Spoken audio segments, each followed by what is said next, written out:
Now the latest ITV News Meridian in the south.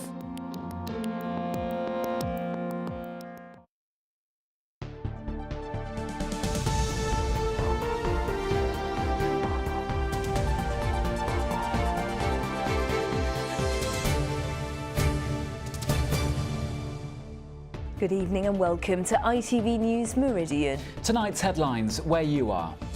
We would have stopped the fight ourselves. Brighton's Chris Eubank Jr. and Sr. speak out as boxer Nick Blackwell remains in an induced coma.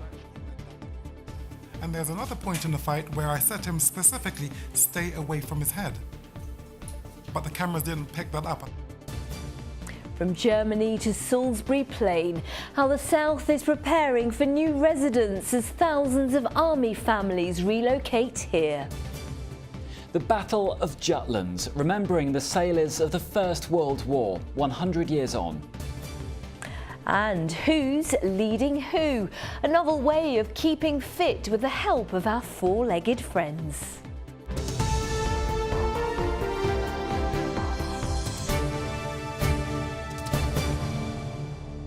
Good evening. The Brighton boxer Chris Eubank Jr. along with his father spoke out today about the British middleweight fight that left Nick Blackwell from Wiltshire in an induced coma. The duo praised the actions of the doctor who stopped the fight, and Chris Eubank Sr. said he told his son to stop hitting his opponent in the head. Well, the fight has once again opened up the debate on whether boxing should be banned. In a minute, your views. First, here's John Ryle. Boxing legend Chris Eubank and his son, the new British middleweight champion, face media questions for the first time since Saturday's controversial fight.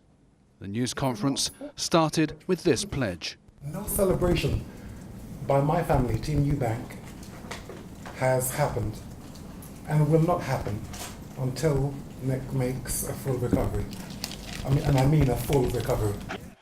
Chris Eubank Jr. was clearly on the way to victory, and his opponent was in serious trouble. But the referee did not stop the fight. Then, this intervention by the boxer's father. And you keep on beating him like this. One, he's getting hurt. Two, if it goes to a decision, why hasn't the referee stopped the fight? I don't get why. So maybe you shouldn't leave it to the referee. But you're not going to take him out to the face, you're going to take him out to the body. His punching ability it's fast, it's powerful, and this is dangerous. So most certainly it was said to protect the fighter. The older Eubank knows the dangers all too well. 25 years ago, he fought Michael Watson, who was left in a coma for 40 days and has been severely disabled ever since. I lost my finishing instinct after that particular fight. That is not something I'm going to encourage. I'm going to steer him away from that. He has to be as ruthless as he can be. My ambition is to become a world champion. I'm never going to realize that dream if I have any doubts, if I have any thoughts about reservations of okay, what happened to Nick, what happened to this guy. It may be cold, but it's what we as fighters have to be. We have to have a certain coldness about us to be able to do what we do. Tonight, Nick Blackwell is said to be in a stable, improving condition, and doctors hope it may soon be possible to bring him out of his induced coma. John Ryle, ITV News, Central London. He has been receiving oxygen from the paramedic. Well, plenty of people getting in touch with us about this. Nathan Thompson from Sussex says boxing is going to happen regardless, and this type of sporting event has been taking place for centuries. If it's banned, it will just go underground. Nikki Watkins from Dorset wrote, the people who do these sports know the risks, whether it be boxing or car racing or any type of sport. It's a shame when things go wrong, but in reality the risk is pretty low. And Gary Laundy from Basingstoke doesn't agree with boxing and says it seems seems strange to have a sport where the best outcome in the ring is to knock your opponent senseless. And Holly Pullen from Brighton agrees and says the fight should have been stopped before round 10. Thank you to everyone who got in touch. A kayaker who disappeared during Storm Katie is feared dead tonight after a lengthy search in Guildford failed to find him. The alert was raised yesterday lunchtime after the man went into the River Wey outside the council offices at Millmead in the town centre. The search resumed today, but nothing was found. And a number of homes across the south were still without power today following Sunday night's storm. Scottish and Southern Energy said dozens of homes in Aldershot, Petersfield, the New Forest and Basingstoke were affected. Children as young as 10 were among young people arrested for suspected gun crimes in the last 3 years. A Freedom of Information request has revealed Hampshire police arrested 23 children for firearms offences in the last 3 years. 21 children were arrested in Sussex and 4 in Dorset. In Wiltshire, there were 12 arrests, with one boy under the age of 11 charged. An 84-year-old man has died after suffering serious burns in an explosion in his garden workshop. It happened on Highlands Road in Fareham on Sunday. He escaped the flames but later died from his injuries at Southampton General Hospital. Now, by the end of the decade, almost 40,000 British personnel will have returned home from bases in Germany, with thousands relocated in the towns and villages around Salisbury Plain. Well, while communities prepare for the influx, 1,200 extra school places are needed for the children of Army families. Martin Dowse went to see how one school has prepared to make room for them. Oh my God! These children have never been so excited about getting into a classroom. This is their first look at one of the new high-tech learning rooms in a brand new building at Bulford St Leonard's School. A building that will allow the school to expand its number of pupils by a third, to provide room for new Army families and educational stability for youngsters who've often experienced many changes of school. I have been to 4 schools, I think. I've been to 5 schools. We have children that join us at the age of 7 and we're their 5th or 6th school. So what we do have is very resilient, very buoyant children, very accepting. It obviously does have an impact. So therefore we're hoping that from now on we will have children for a length of time, which enables us to obviously give them the education they deserve. The new building will house 3 extra classrooms, offices and meeting rooms, as well as one-to-one spaces and a creative studio. Governors, staff and pupils have all had a hand in the design. The job today for older pupils is to test the internal doors to make sure that they're not too heavy for smaller children to open. This new building is really high tech and I'm going to enjoy this building. I like it because all the rooms are free space. I think for far too long we tolerated some pretty poor performance from schools with a large proportion of service kids. That's just wrong. Our service children deserve absolutely the best education. We've got the buildings, we've got wonderful teachers, and they should be able to stay a bit longer and really get the benefit of that. Behind all of this is the massive logistical operation to relocate 39,000 troops and their families from Germany to Britain by the end of the decade. 4,000 will come to Salisbury Plain, 5 rifles and their families this summer, other units following. Housing, healthcare and education must all be provided. Those families that have been based in Germany, for instance 5 rifles, have been there for some 16 years in Paderborn, and therefore it is a big change coming back to the UK. But so long as we provide suitable accommodation, suitable work environment for them and places for their children to be educated, then I think that it will work extremely well. It'll mark the end of an era for the Army in Germany, but a new start and hopefully a new sense of home for thousands of personnel and their families. Martin Dowse, ITV News, Bulford. A Hampshire man has been jailed for 2 years for a road rage assault. 34-year-old Malcolm Dutton from Portchester carried out the attack on Wagtail Way in August last year following a dispute on the A27. He repeatedly hit a 66-year-old man on his head with a metal steering lock. Best-selling author Peter James has joined Sussex Police at the launch of a new campaign to raise awareness of cybercrime. Recent figures show 84% of people living in our region have experienced an attempted cybercrime in the last year. 15% have become victims. We have our entire lives in our computers. I remember a police officer saying to me, in Sussex Police, saying to me a few years back, he said, when I look into someone's computer, it's like looking into their soul. And yet, we really don't bother that much with passwords.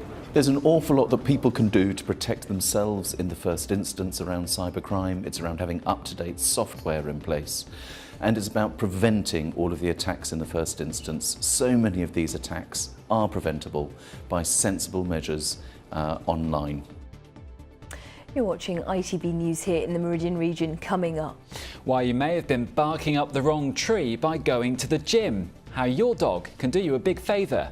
And for more on all of our stories, you can head to our website itv.com/Meridian. You can call us on 0808 1010 095 or get in touch via Facebook or Twitter.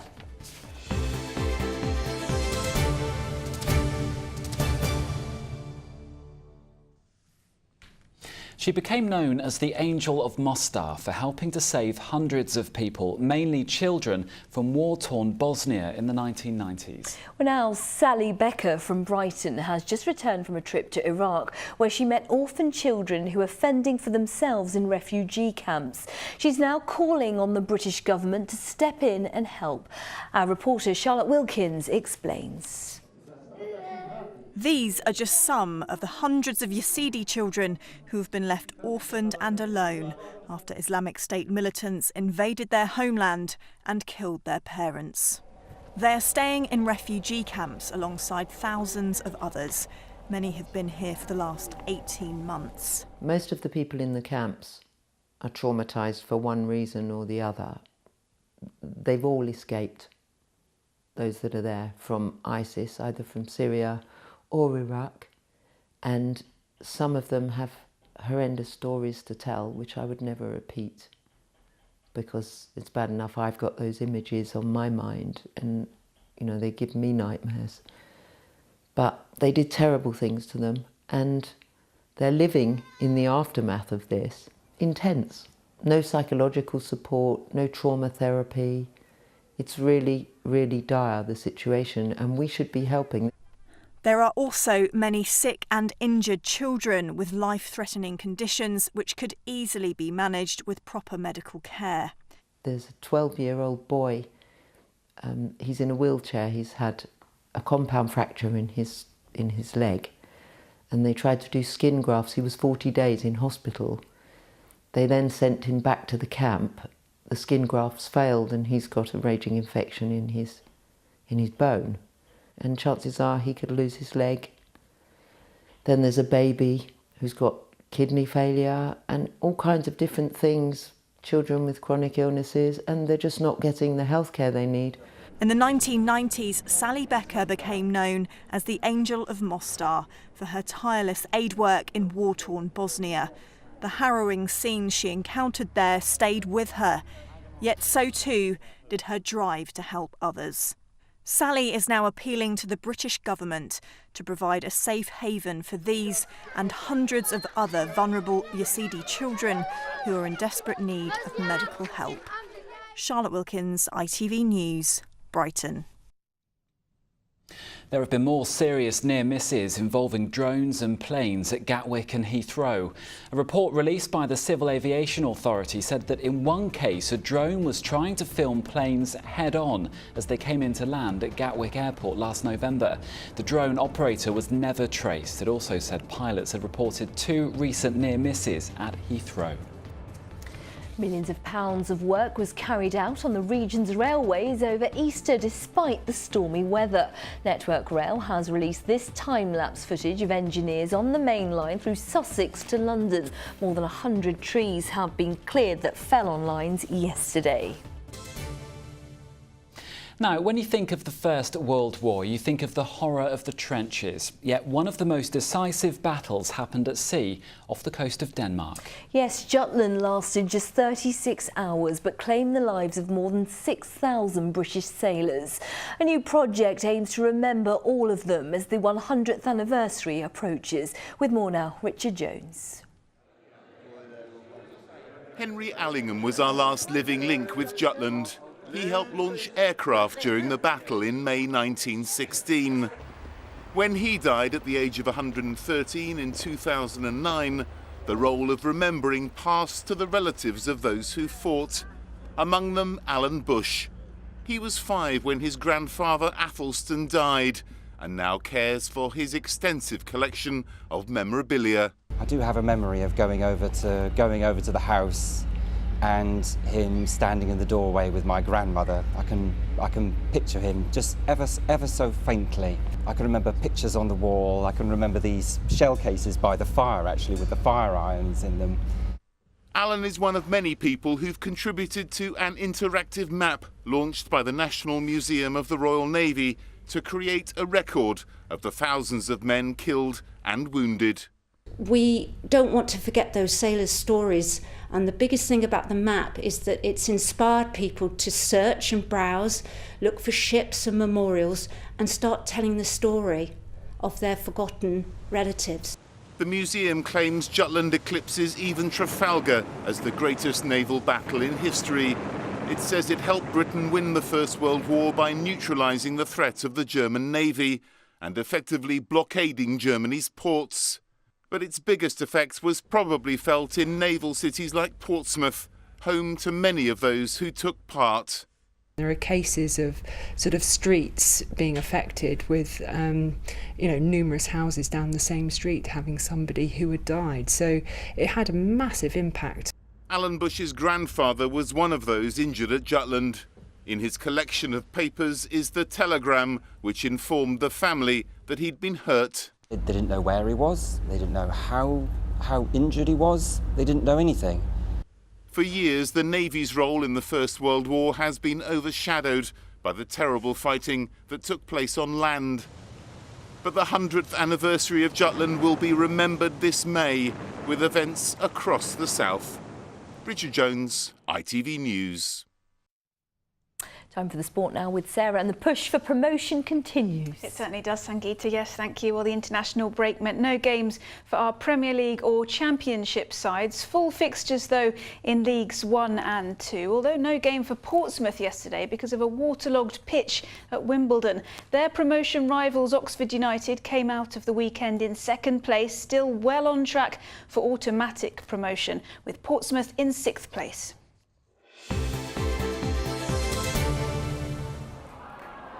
ITV Meridian Sport Report, sponsored by WeWantAnyCar.com, the Cash for Cars website.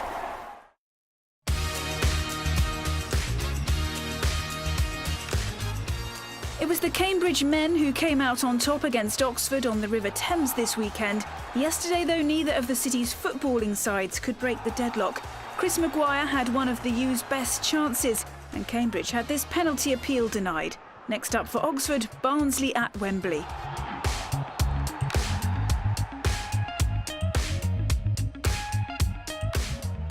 Crawley Town fell to an Exeter side looking to make a late push for a playoff place. Jake Taylor struck there first before the break against his former club, and both Gwion Edwards and Sonny Bradley were denied by Exeter keeper Bobby Olnick. Ollie Watkins headed home the deciding blow 20 minutes from time.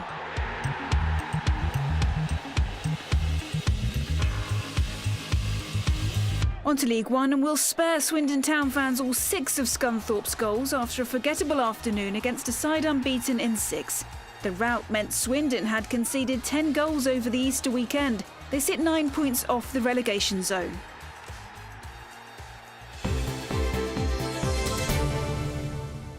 Yes, one of those weekends best forgotten for Swindon. So Oxford United head to Wembley in the League Trophy final on Sunday, and the club has today advised fans only a small number of tickets are available from the ticket office at the Kassam Stadium. Meanwhile, Southampton's Fraser Forster is hoping he'll get the chance to impress in goal tonight as England take on the Netherlands at Wembley. Forster came on for the injured Jack Jutland against Germany on Saturday, and after confirmation he's fractured his ankle, manager Roy Hodgson described the injury as a devastating blow.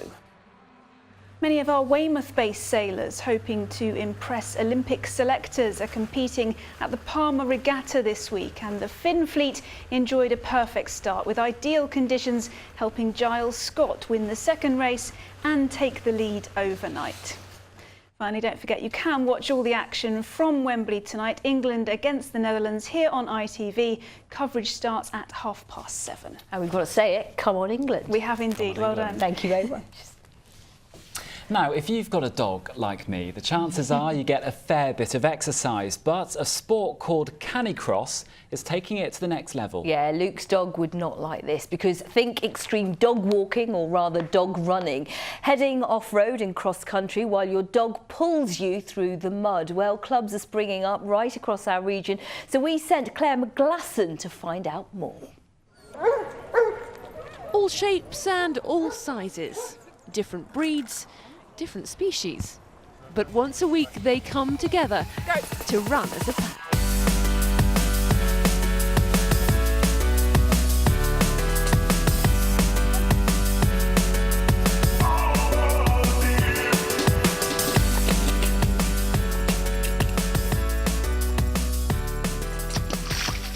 Through there, and you can feel it cupping, and that's how that style sits. So you're literally harnessed to an excitable dog being pulled around. Correct. It's a massive challenge. So if you're not the kind of person that loves to sort of rough it a bit and get incredibly muddy and is prepared to take a couple of risks, then probably you might not enjoy it as much as the next person does. This is no gentle stroll in the woods. Canicross began as an off-season sport for husky dogs in Europe, but it's really starting to take off here. I have gone over and I had two dogs pulling me at the time, and I flew before I landed. I probably wouldn't run unless I had a dog, so she helps motivate me. She needs to get out, so it's just a great way to do it. Is it cheating a bit because you're getting pulled along? Yeah, definitely. It's a lot faster. You know, when you're into your 40s and I can do times now I could do 25 years ago, that's good, yeah. The wildlife here certainly keeps them on their toes. Yeah, you spotted the deer. As soon as he smells them, I kind of know there's probably something ahead. So yeah, you go up a couple of gears, get a turbo boost, and you just kind of go with it. Just let him pull you, go as quick as you can, try and stay on your feet. George Humphreys set up the club 5 years ago. You get to the start of the runs, you hear the decibels increase, they see the harnesses come out, and they just go, yes, I'm going out there. What about the smaller dogs? Some of them are, well, they're up to their ears in mud. Yes, it doesn't matter about the size of your dog, it's the heart that matters. We've got everything in our club from Chihuahuas to Deerhounds. Everybody just enjoys it. Dog people are strange. When you go out walking your dog, you'll go and chat to a dog walker. Well, it's exactly the same with this. Just a little bit more out of breath? Yeah, a little bit more panting. And an awful lot more mud. Claire McGlasson, ITV News. Well, my border terrier Dudley hates mud, so he'd be absolutely no good at that. Dudley is such a cute little dog, and you wouldn't want to get him all dirty because you'd have to. No, not for us. Helen's with us now. Helen, awful conditions out there, still with mud and rain because of Storm Katie. I was going to say, I hope you didn't take Dudley out for much of yesterday because you would have had a lot of mud to clean up, wouldn't you? Of course, Storm Katie's passed through, bringing really strong winds, plenty of rain as well. In fact, we've got a satellite and radar picture of yesterday morning first thing. So this was about 6 o'clock in the the morning, and it's a really good example. You can see that deep area of low pressure, the rain, the wind swirling around it, and of course this does mean, as I say, the winds were very strong, so it's probably no surprise by now that at the Needles on the Isle of Wight they were at 106 miles an hour, but you can see across the west part of the Meridian region really strong winds, and actually those wind gusts of north of 74 miles per hour were touching on hurricane force. So those are more exposed spots, but needless to say, it was a miserable bank holiday weekend. And of course, the weather's getting better just about in time for going back to work. So we've seen the worst of it? We have seen the worst of it. We're on to something much more settled, bright, fine, sunny conditions, but still a fair few showers hanging around. Well, let's hope it's all calming down for this week. And let's get the forecast now with Helen Plintz.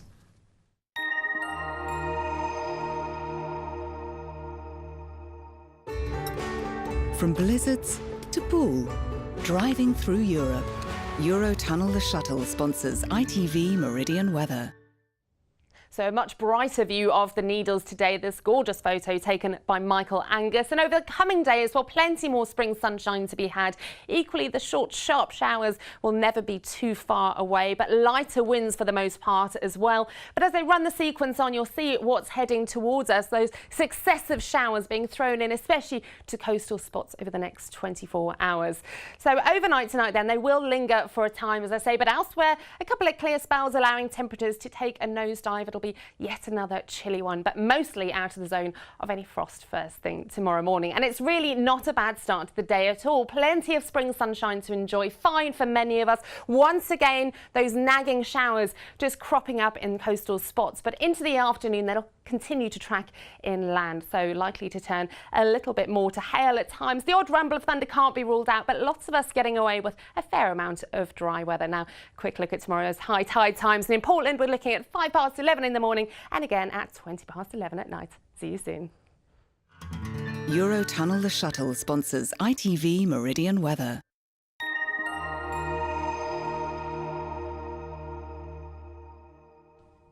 So look out for those showers tomorrow. In just a moment, the ITV Evening News with Mary Nightingale and Mark Austin. And please remember to join me straight after news at 10 when I will have your late update. For now, though, from the team here at ITV Meridian, thank you very much for watching. See you here same time tomorrow. Bye-bye for now. Bye-bye.